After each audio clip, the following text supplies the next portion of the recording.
जिनका पूर्व नाम था दामोदर दास जी। क्या नाम था? आप जबलपुर के पास के निवासी थे, मध्य प्रदेश में। तो आपके एक मित्र थे चतुर्भुज दास और आपका नाम था दामोदर दास। एक दिन की बात है कि श्री सेवक जी नाम इनका बाद में पड़ा, पहले इनका नाम दामोदर दास था। तो दामोदर दास जी, चतुर्भुज दास जी, उन दोनों का सत्संग के प्रति, भक्ति के प्रति, भजन के प्रति पहले से ही बहुत रुझान था। तो कभी भी नगर में कोई संत आते थे, महापुरुषों की टोली आती थी, तो ये दोनों जरूर जाते थे और जाकर के उनके मध्य बैठ करके कुछ चर्चा सुनते थे, उनकी सेवा करते थे। एक बार वृंदावन के कुछ संतों की टोली आई और ये दोनों जाकर के चुपचाप बैठ गए, उनकी सबकी चर्चा सुनने लगे। तभी उन महापुरुषों ने ऐसे निकुंज रस का भाव कहा। निकुंज रस किसको कहते हैं? जहां पर रास विलास, जहां पर प्रिया प्रियतम की अंतरंग चर्चाएं, जहां पर मान लीला, दान लीला आदि आदि लीलाओं का चर्चा का प्राकट्य प्रादुर्भाव होता हो, विशेष रूप से रास का भाव जहां प्रकट होता हो, उसको निकुंज लीला कहते हैं। तो जैसे ही निकुंज लीला का उन्होंने वाचन सुना तो दामोदर दास और चतुर्भुज दास दोनों अत्यंत लीन हो गए लीला में, मानो जैसे खो गए हों। और जब होश में आए तो बहुत समय व्यतीत हो चुका था, पर उनको ऐसा लगा अभी 2 ही क्षण निकले हैं। तुरंत उनने उन संत चरणों के चरण पकड़ लिए, बोले भगवान, ये जो लीलाएं आप सुना रहे हैं, ये जो भाव आप सुना रहे हैं, इन लीलाओं का, इन भावों का उद्दीपन कहां से मिला आपको, किसने किया? तब उन संत महापुरुषों ने बताया, बोले वृंदावन में श्री हित हरिवंश महाप्रभु विराजते हैं, उनके द्वारा ये भाव प्रकट किए गए। उसी समय चतुर्भुज दास और दामोदर दास जी के चित्त में आ गया कि हम वृंदावन जाएंगे और श्री हितरवंश महाप्रभु के अनुगत्य को स्वीकार, उनके ग्रहण करेंगे। लेकिन किसी कारणवश नहीं जा पाए वृंदावन, बहुत दिन हो गए। एक दिन उन्हीं संतों की टोली फिर आई और फिर से उनसे चर्चा जब सुनी तो चर्चा सुनने के बाद दामोदर दास, चतुर्भुज दास दोनों ने कहा अब हम वृंदावन जाने के लिए तैयार हैं, अब हम जाकर के उनका आश्रय लेंगे। तभी उन संतों में से किसी ने कहा, बोले भैया अब तो बहुत विलंब हो गया। बोले क्यों? बोले महाप्रभु जी तो भगवत लीला में प्रवेश हो गए। हितरवंश महाप्रभु मानसरोवर यमुना पल्ली पार ठाकुर जी का चिंतन करते करते ठाकुर जी की लीला में ही प्रवेश कर गए हैं। ये बात जैसे ही सुनी दोनों व्याकुल हो गए। लेकिन दामोदर दास जी तो इतने व्याकुल हो गए, इतने व्याकुल हो गए, उसी समय ध्यान में चले गए, मानसी में प्रवेश कर गए और महाप्रभु जी का अत्यंत विरह वेदना से चिंतन करने लगे। ऐसा कहते हैं उनका चिंतन इतना प्रगाढ़ था, इतना दिव्य था, इतनी उत्सुकता से महाप्रभु जी को याद कर रहे थे, नेत्रों से अश्रु प्रकट हो रहा था। 1 दिन, 2 दिन, 3 दिन, 4 दिन बीत गए और 3-4 दिन के बाद तभी क्या हुआ, उस जबलपुर के पास के गांव में जहां के वो निवासी थे, अपने आप श्री यमुना जी प्रकट हो गई, वृंदावन की लता गुल्म पत्र प्रकट हो गए, वृंदावन के सुंदर सुंदर देवालय प्रकट हो गए, वृंदावन जैसी सुगंध प्रकट हो गई, वृंदावन के मयूर प्रकट हो गए, वृंदावन के बानर प्रकट हो गए, ब्रजवासी प्रकट हो गए। एक साथ संपूर्ण वृंदावन का अनुभव उनको होने लगा। वे भूल गए कि मैं कहां बैठा हूं, ऐसा लगने लगा मैं वृंदावन में आ गया हूं। और तभी क्या देखते हैं,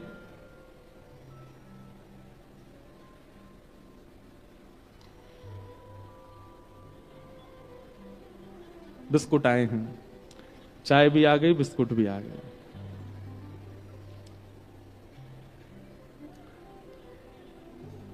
और देख के खिसक ली मैया। बड़े भोले लोग हैं भैया। क्या बता रहा था मैं? हैं?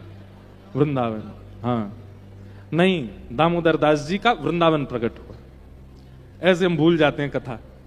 अब मेरे मुंह में पानी आ गया कि मैं बिस्किट खाऊं।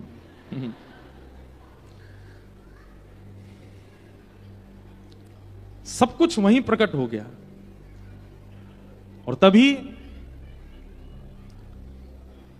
ऐसा पहले भी कई महापुरुषों के साथ हो चुका है और आज भी हुआ है। मैंने एक आधों के दर्शन किए हैं जिनके गुरु शरीर से नहीं है, लेकिन फिर भी उन्हीं गुरु से उनको दीक्षा प्राप्त हुई। हितरवंश महाप्रभु प्रकट हो गए, प्रकट होकर कहने लगे, अरे क्यों रोते हो, क्यों इतने व्याकुल हो रहे हो, क्यों इतने विरह भाव में? बोले आप मुझे बिना अपना अनुगत्य दिए अपनी लीला में प्रवेश नहीं हो सकते। आपसे मेरी प्रार्थना है, पहले मुझे अपना अनुगत्य प्रदान कीजिए। महाप्रभु श्री हितवंश जी ने सदेह प्रकट होकर के और दामोदर दास जी को कृपा पात्रता प्रदान की, उनको दीक्षा प्रदान की। राधा वल्लभी संप्रदाय में उनको दीक्षित किया, राधा नाम महिमा, राधा नाम का मंत्र प्रदान किया। ऐसा संभवतः उस काल में पहली बार हुआ था कि गुरुजी सशरीर पृथ्वी पर नहीं है, लेकिन शिष्य के आर्त भाव से, शिष्य के प्रेम भाव से गुरुजी को आना पड़ा और आकर के दीक्षा देनी पड़ी। और तब उनको दीक्षा प्राप्त हुई।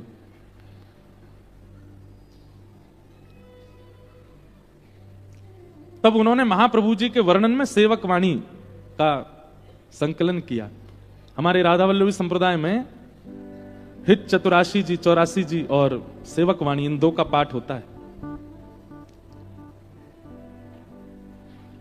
सेवक जी के इस पूरे महत्व को जब श्री वृंदावन में हितवंश महाप्रभु के पुत्र वनचंद्र जी ने जब सुना, तो वनचंद्र जी ने संकल्प लिया कि जब सेवक जी वृंदावन आएंगे तो मैं खूब सारे रत्न, खूब सारे आभूषण, खूब सारे, जैसे नंदोत्सव पर रत्न लुटाए गए थे ऐसे लुटाऊंगा जिस दिन सेवक जी आएंगे।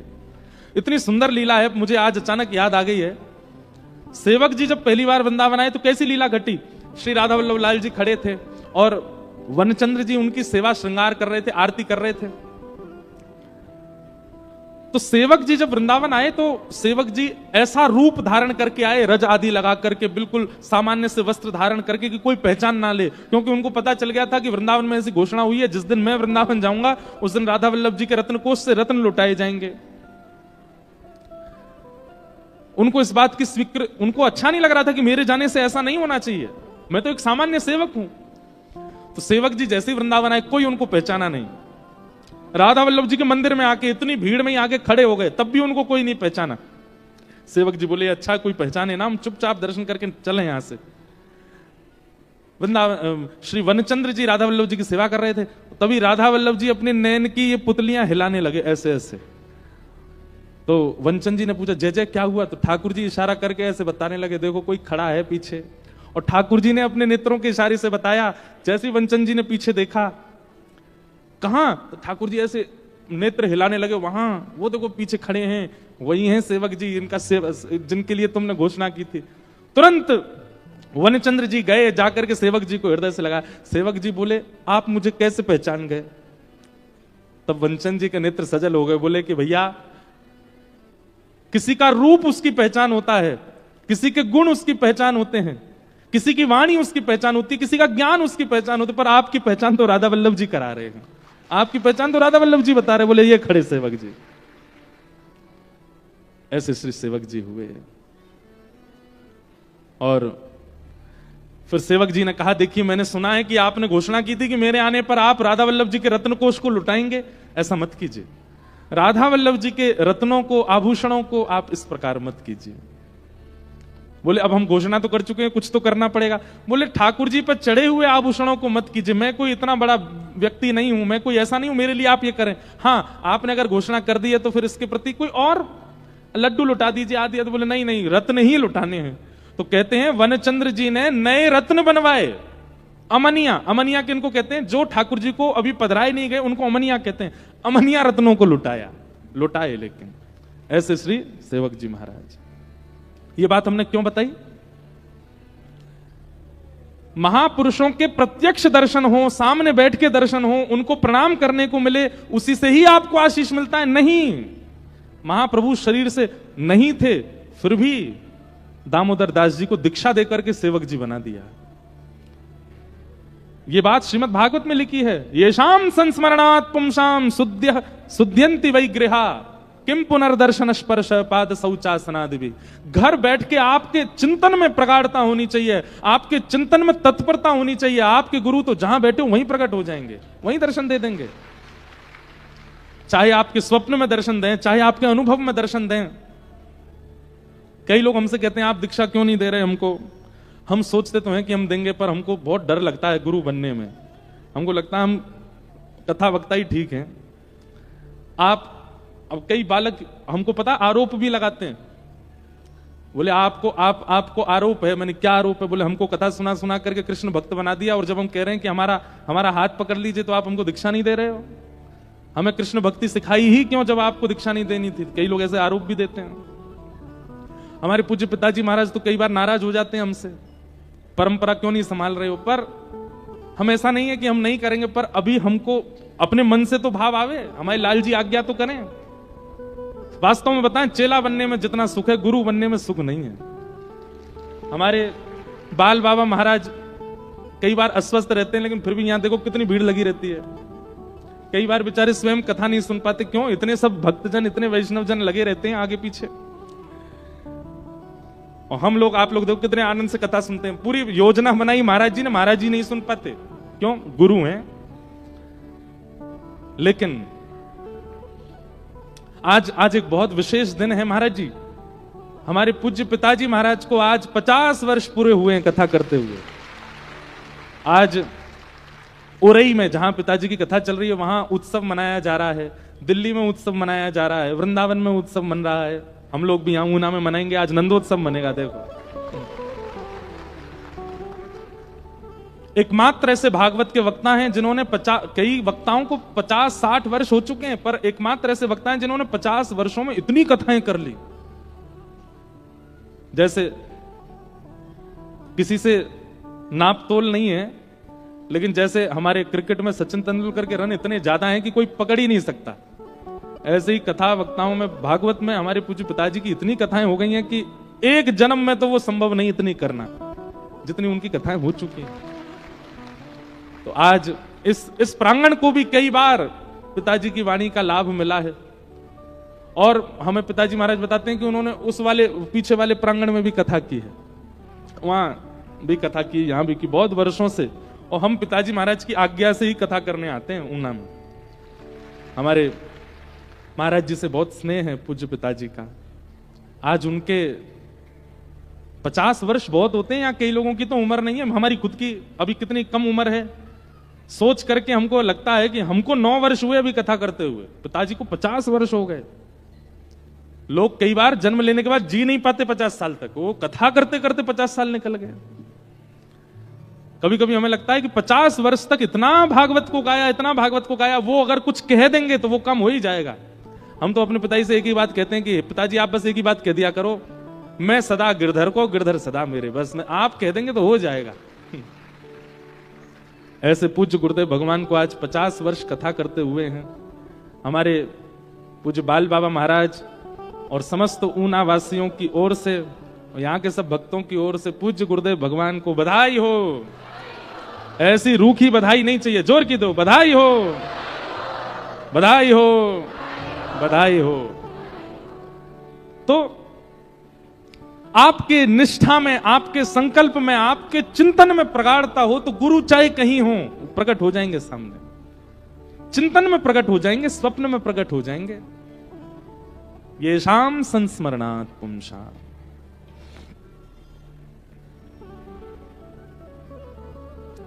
किम पुनर्दर्शन स्पर्श पाद शौचासनादि। राजा परीक्षित सुखदेव जी से कह रहे हैं कि भगवान, आप ध्यान से सुनिएगा, आप गलत करने के बाद भी बच जा रहे हो। अच्छा एक बात बताएं, गलती करने वाले हर व्यक्ति को पता होता है कि मैंने गलत किया है, हर व्यक्ति को। वो बात अलग है कि वो स्वीकार नहीं करता, वो छुपाता है, पर गलती करने वाले हर व्यक्ति को पता होता है। मांस खाने वाले व्यक्ति को खाते समय भी पता होता है कि मैं गलत कर रहा हूं, फिर भी खा जाता है। किसी को लूटने वाला, किसी के साथ छल करने वाला, कपट करने वाला, उस सबको पता होता है कि मैं छल कर रहा हूं, मैं कपट कर रहा हूं, मैं गलत कर रहा हूं, पर वो फिर भी करता है। तो गलत करने वाला गलत करने के बाद भी लंबे समय तक बच रहा है। थोड़ा दृष्टि घुमा करके देखे, किसी वैष्णव का आसपास में स्पर्श तो है उससे, कोई एक ऐसा व्यक्ति उसके साथ खड़ा है, या उसके परिवार में, या उसके संस्पर्श में है, संपर्क में है, जो भगवत भक्त है। जिस दिन उसने त्याग कर दिया तुम्हारा, ठाकुर जी तो अपने सारे आयुध लेकर के खड़े हैं, बस प्रतीक्षा कर रहे हैं ये दूर हो, और जैसे ही वो दूर होगा सारे आक्रमण एक साथ होंगे। यही देखा गया राम रावण युद्ध में। जब तक विभीषण था तब तक रावण के सारे दोष नजरअंदाज किए गए, और जैसे विभीषण ने त्याग किया लंका का, वानरों ने जला दी लंका, वानरों ने नाश कर दिया लंका का। और वही देखा गया यहां कौरव पांडवों के युद्ध में। कौरवों ने अनेक अत्याचार किए, अनेक पाप किए, अनेक दुष्कर्म किए, लेकिन कौरवों की विशाल, सामान्य सेना नहीं थी, विशाल सेना थी कौरवों की। उस विशाल सेना का नाश पांडवों की छोटी सी सेना ने केवल इसलिए कर दिया क्योंकि विदुर जी ने त्याग कर दिया है कौरवों का। इसलिए गलत करने वाले थोड़े सावधान हो जाओ। आपकी गलतियां तब तक छुप रही हैं, तब तक बच रहे हो जब तक कोई वैष्णव आपके साथ है। अच्छा, इसका मतलब यह नहीं है कि घर में एक वैष्णव बैठा तो गलती करते रहो जी, है तो सही, छुपाने के लिए। कई लोग ऐसा भी है भाई, कलयुग में लोगों की विचारधारा कहीं भी जा सकती है। अब कहो तो कई लोग ये बात सुनकर के जो गलत करने वाले हैं ना, वो ढूंढ ही रहे होंगे कौन है हमारे यहां वैष्णव, उसको बढ़िया, उसको सुबह ब्रेड खिलाया करूंगा, उसको परांठे वरांठे खिलाऊंगा, जूस वूस पिला दिया करूंगा, तू भाई बढ़िया बना, मेरा संग मत छोड़ियो, तेरे आड़ में सारे गलत काम मैं करता रहूंगा। एक बात और कहते हैं, ठाकुर जी को अगर आपके ऊपर आक्रमण करना होगा ना, तो उस सद व्यक्ति को खुद ही दूर कर देंगे, हटा देंगे, फिर कहां जाओगे।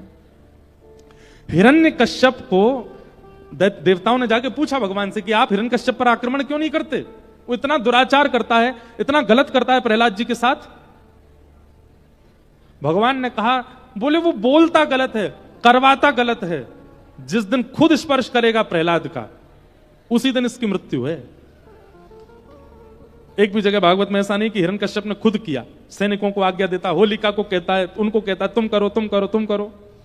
लेकिन एक दिन कीर्तन का उन्नाद सुनकर के जब हिरण्यकश्यप को क्रोध आया और जैसे ही जाकर के प्रहलाद जी को धक्का दिया, स्वयं स्पर्श किया, भगवान बोले बस इसको एक पुण्य बचा रहा था कि ये प्रहलाद का पिता है और आज इसने उस पुण्य को नष्ट कर दिया। एक वैष्णव को धक्का दिया इसने,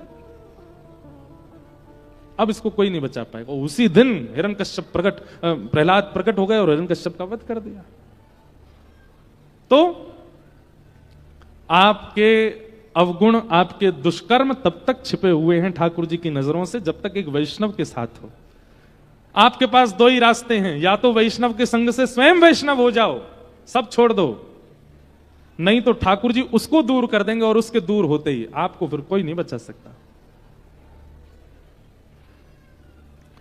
विदुर जी महाराज चले गए, तब विदुर जी भ्रमण करते हुए वृंदावन पहुंचे। वृंदावन जाकर के आपको उद्धव जी से मिलना हुआ। उद्धव जी ने विदुर जी को बताया कि भगवान अपनी लीला पूरी करके चले गए।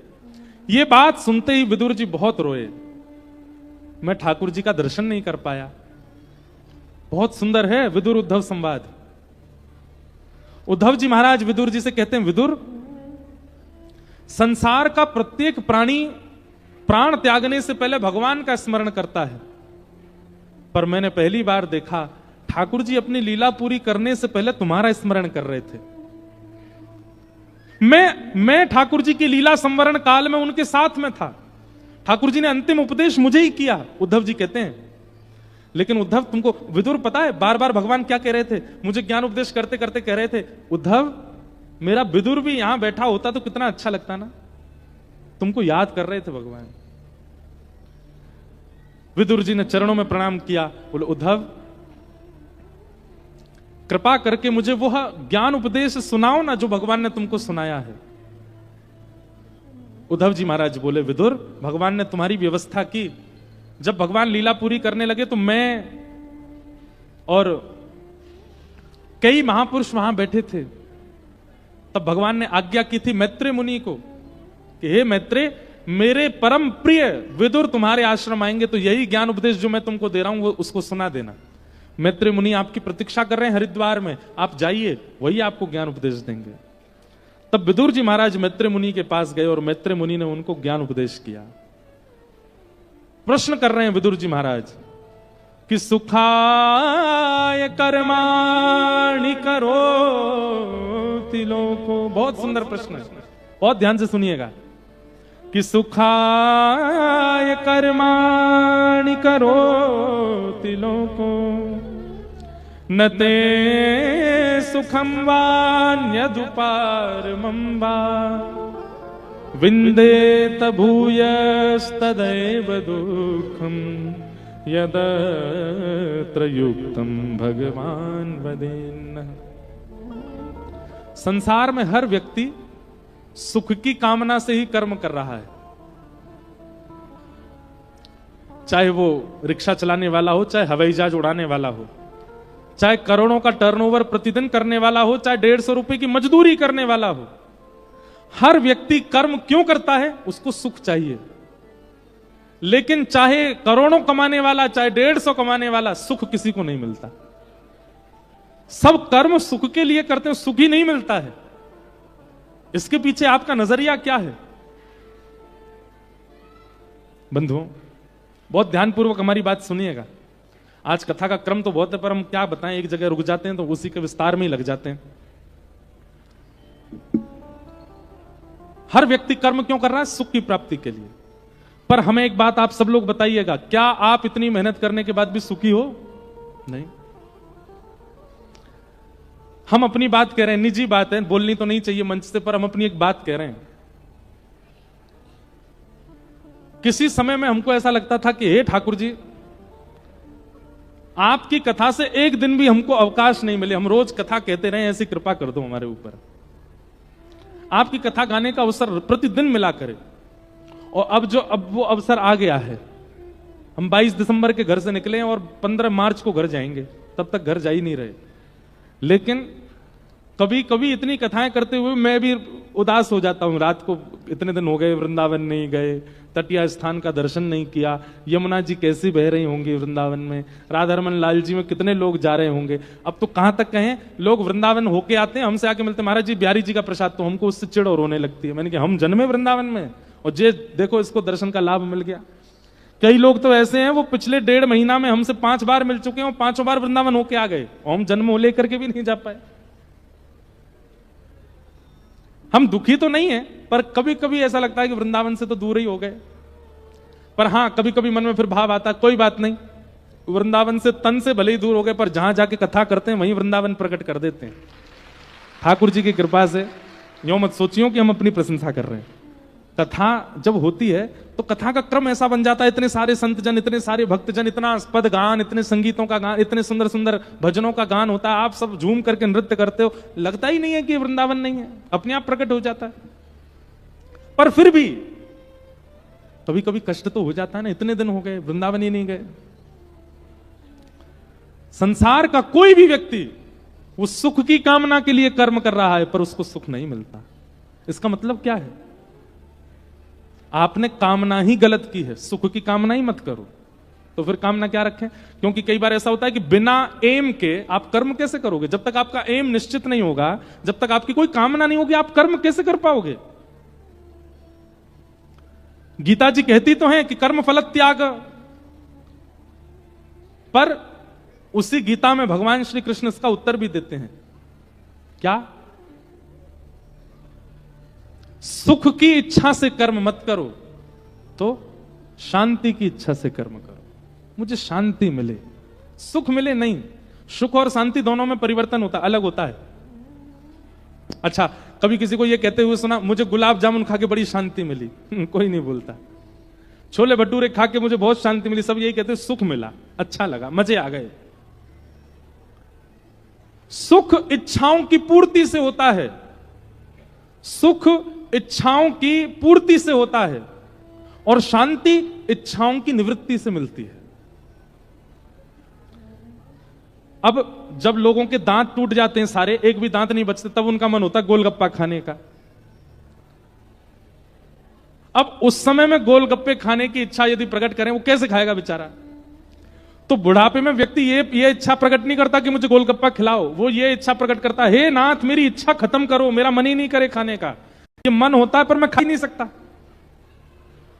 बुढ़ापे में ना करके युवावस्था में इच्छा की निवृत्ति हो जाए तो शांति मिलती है। हमारी इच्छा ही नहीं है, हमारे सामने 56 भोग धर दो, हमारा मन भटकेगा ही नहीं। हमारे सामने कितनी भी विषयी वस्तु प्रकट कर दो, हमारा मन उसकी ओर जाएगा ही नहीं। इसे शांति कहते हैं। इसलिए कर्म के पीछे उद्देश्य सुख मत रखिए, क्योंकि सुख जो है ना वो बढ़ता ही रहता है, बढ़ता ही रहता है, बढ़ता ही रहता है। वो एक बार, अभी आप जब 6 साल के थे, 5 साल के थे, तो एक टॉफी आपको सुख कर सकती थी।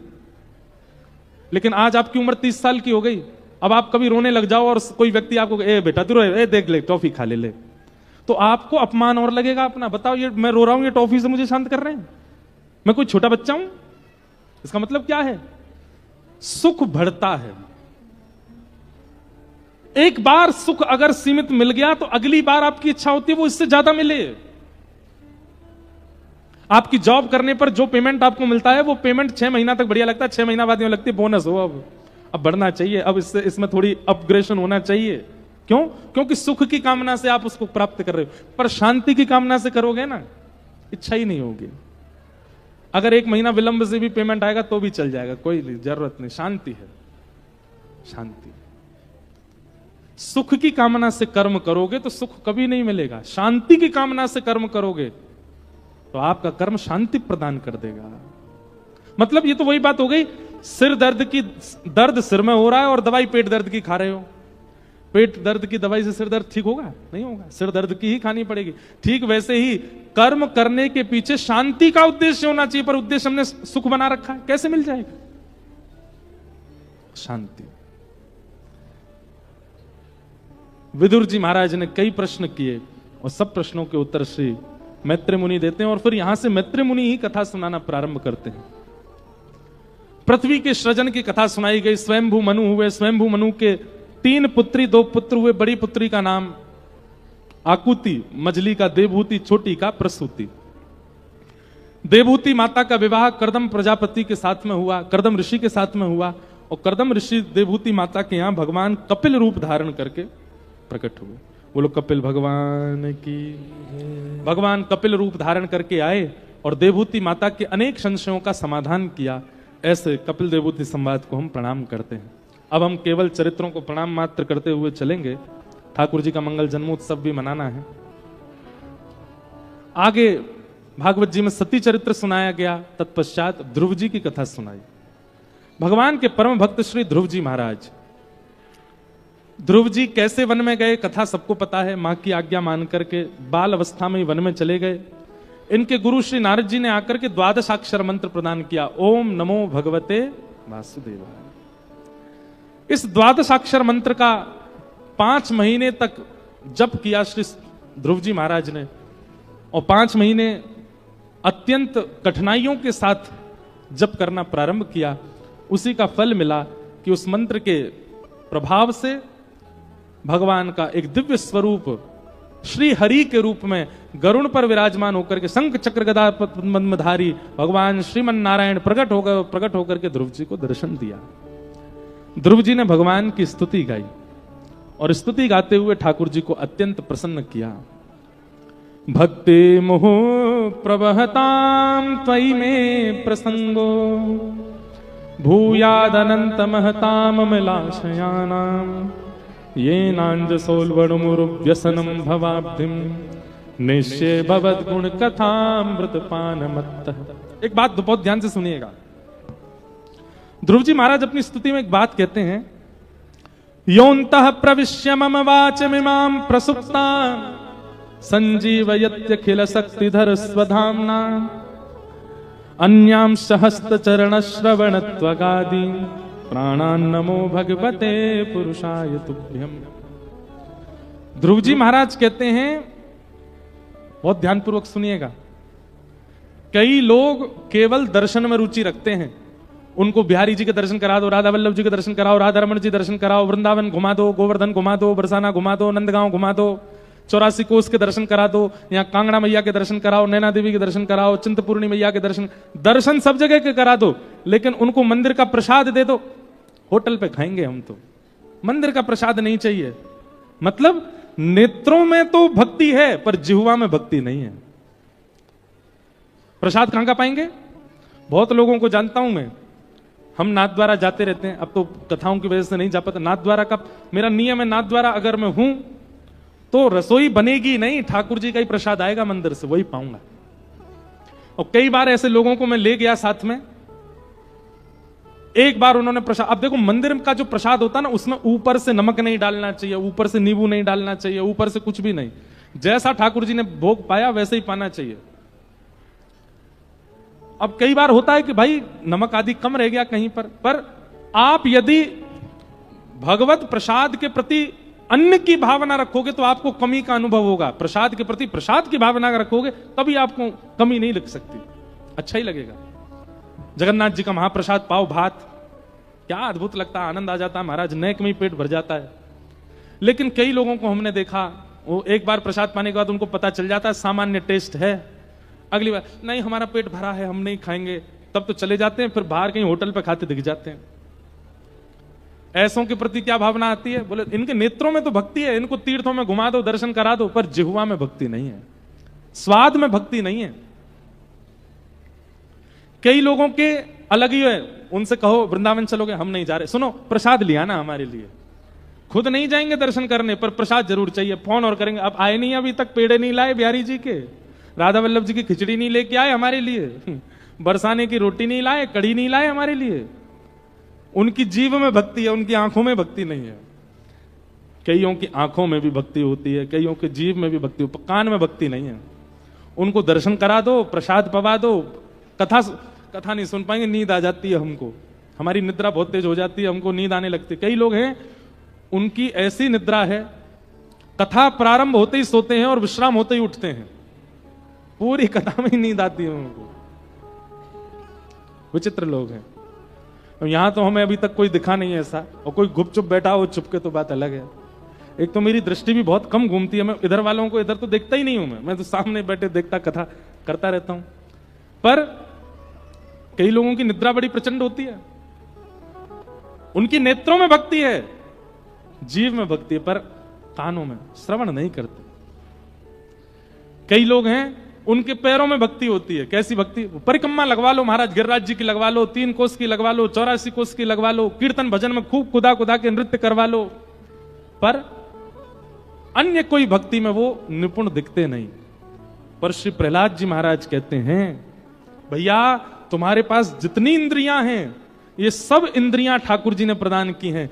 जिस प्रकार संकट की घड़ी में धन से सहायता करने वाले के आप सदा ऋणी रहते हो, संकट की घड़ी में आपको किसी भी प्रकार से सहायता करने वाले व्यक्ति की आप सदा धन्यवाद ज्ञापन करते हो, ऐसे ही संपूर्ण जीवन जीने के लिए 10 इंद्रियां देने वाले भगवान को 10 इंद्रियां समर्पित करके धन्यवाद किया करो।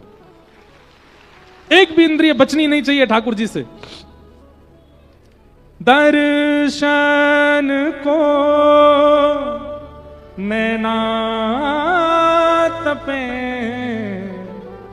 वचन सुनन को कान। एक बहन आई मुझसे मिलने के लिए, मुझसे क्या बोली पता है? रो रही थी। मैंने कहा क्या हो गया? बोली मेरे मन में ये बात आती है कि आप मीठा गाते हो। मैंने कहा तो इसमें रोने की क्या बात है? लाओ सिंदूर खिला दो हमको, गला बैठ जाएगा हमारा, खुश हो जाना। नहीं नहीं इसलिए नहीं रो रही हूं। मैंने कहा तो आप मीठा गाते हो, एक आप सामान्य से एक व्यक्ति हो, इतना मीठा गाते हो, आपको बनाने वाले ठाकुर जी कितना मीठा गाते होंगे। तो मैंने कहा आप रो क्यों रही हो? बोले मैं इसलिए रो रही हूं कि आप सुनने को मिल गए, इतने लोग सुनने को मिल गए, कभी ठाकुर जी के स्वर सुनाई देंगे कि नहीं? बताओ। ऐसे भी लोगों के यहां तक भी चिंतन करते हैं लोग। हमारी एक भी इंद्रिय, श्री डोंगरे जी महाराज अपनी कथा में कहते थे, अगर एक भी इंद्रिय ठाकुर जी की सेवा से वंचित है, लिखवा लीजिएगा, उसी इंद्रिय से आप पाप करने लग जाओगे। आपकी यदि श्रवण में रुचि है, आपकी यदि गायन में रुचि है, आपकी यदि नृत्य में रुचि है, पर दर्शन में रुचि नहीं है, तो नेत्रों से ही आप कुभाव का दर्शन करोगे। दर्शन में रुचि है पर सुनने में रुचि नहीं है, तो सुनने से ही पाप करोगे। दर्शन और श्रवण में रुचि है पर गायन में रुचि नहीं, तो जीव से ही गंदा संदा बोलते रहोगे। क्योंकि विस्तार, फिर हम तो विस्तार में कहीं से कहीं चले जाते हैं, इसलिए केवल सबको वंदन कर रहे हैं। प्रहलाद जी महाराज हिरण्यकश्यप के यहां जन्मे, पर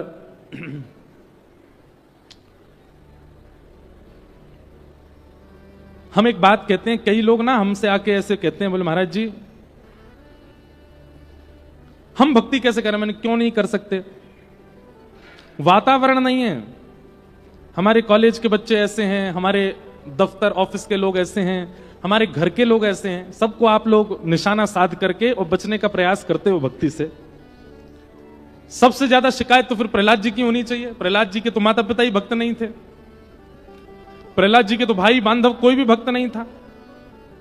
संपूर्ण प्रहलाद जी के राज्य में एकमात्र अकेले भक्त प्रहलाद। एक भी जगह अनुकूलता नहीं, रसोई अनुकूल नहीं थी प्रहलाद जी की, विद्यालय अनुकूल नहीं था, मित्र अनुकूल नहीं थे, रिश्तेदार अनुकूल नहीं थे, माता पिता अनुकूल नहीं थे, भाई बांधव अनुकूल नहीं थे। प्रहलाद जी का अनुकूल कौन था? कोई भी नहीं। ऐसी प्रतिकूलता में भी नन्हे से प्रहलाद जी ने भगवत प्राप्ति कर ली। इसका मतलब क्या है? जो बहाने लगाते हैं, साधन ना करने के, भक्ति ना करने के बहाने लगाते हैं। एक बात बताएं, संसार की किसी भी वस्तु को प्राप्त करने में तत्परता चाहिए, और जब व्यक्ति प्राप्त करने में असमर्थ होता है तो बहाने लगाता है, ऐसा है वैसा है, जे हो रहा है वो हो रहा है, नहीं कर सकता, नहीं तो कोई काम दुनिया में मुश्किल नहीं है जो करते रहोगे यत्न धीरे धीरे। कोई भी मुश्किल बात नहीं है। प्रहलाद जी महाराज राक्षस कुल में आकर के भगवत प्राप्ति कर सकते हैं। हमारे आपके लिए तो इनकी इतनी प्रतिकूलता नहीं है। ऐसा तो हो ही नहीं सकता कि एक वैष्णव आपके संपर्क में ना हो।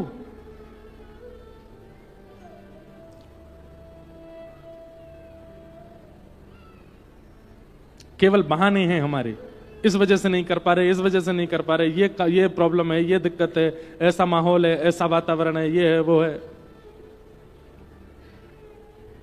हम विदेश जाते हैं तो वहां बालक आते हैं मिलने, विदेश के बालक, यहां के गए हुए बालक जो वहां पढ़ रहे हैं, और विशेष रूप से पंजाब हिमाचल के तो बहुत मिलते हैं। उन लोगों की क्या बात होती, महाराज जी हम अपने घर से दूर, इतनी दूर दूर देश में आए हैं, यहां पे हमसे वैसी भक्ति हो नहीं पाती, यहां पर हम रह करके उतना भजन साधन नहीं कर पाते, हमें क्या करना चाहिए? हमने कि हम सीधी बात बोलेंगे मानोगे तो हो नहीं। बोले नहीं आप बोल दीजिए। मैंने कहा वापस देश चले जाओ अपने।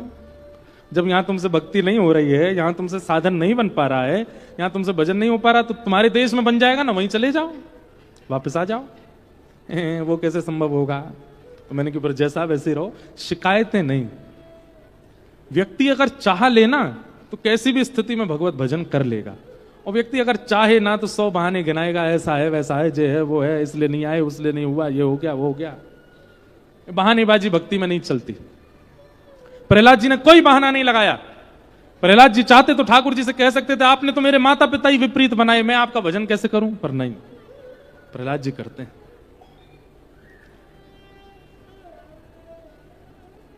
कि दंता गजानाम कुलिशाग्रनिष्ठुर शीर्णायते ते नवलम ममैतत् महाविपत्ताप विनाशनोयम जनार्दनानुस्मरणानुभाव।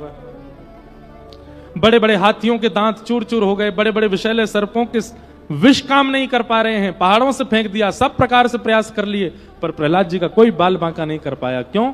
जनार्दनानुस्मरणानुभाव। जनार्दन भगवान का स्मरण 24 घंटे उनके चित्त में बना रहता है। इसलिए हमारे गौड़िया वैष्णव संप्रदाय में हरिदास ठाकुर हुए। हरिदास ठाकुर को मुगल लोगों ने बीच चौराहे में खड़े करके कौड़े बरसाए कि तू नाम जप नहीं करेगा, और जितनी तीव्र गति से, द्रुत गति से, जितनी तेजी से कौड़ा मारा जाता था, उतने आर्त भाव से आप हरि का स्मरण करते थे। प्राण त्यागना मंजूर है, लेकिन हरि का नाम नहीं छोड़ सकते, ठाकुर जी की भक्ति नहीं छोड़ सकते। भक्ति चाहे देश की हो, चाहे ठाकुर जी की हो, उसके ऊपर कुछ नहीं, उससे आगे कुछ नहीं, वो सर्वोपरि है, वो सर्वस्व है। ऐसी स्थिति बन जाए। प्रहलाद जी महाराज ने सब प्रकार के दुर्भावों को सहन किया। अंत तो गत्वा हिरण्यकश्यप ने आकर के खंभ भेदन किया, भगवान नृसिंह प्रकट हो गए, और प्रकट होकर के हिरण्यकश्यप का वध किया। प्रहलाद जी ने भगवान की स्तुति गाई। स्तुति सुनकर के भगवान अति प्रसन्न हो गए, प्रहलाद जी को गोद में लेकर के खूब स्नेह दुलार किया। सब देवी देवताओं की स्तुति जहां फीकी पड़ गई, वहां प्रहलाद की स्तुति से भगवत प्रसन्नता हो गई। बोलो भक्त वत्सल भगवान की जय। प्रहलाद जी पर कृपा अनुग्रह करने के बाद फिर आगे गजेंद्र मोक्ष की कथा और देवासुर संग्राम। देवासुर संग्राम में बलि वामन अवतार, वामन अवतार की कथा सुनाई गई, जहां बलि के यहां जाकर के भगवान ने त्रिलोकों की भिक्षा मांगी तो 3 पग की भिक्षा, लेकिन तीनों लोक लेकर के ठाकुर जी आ गए।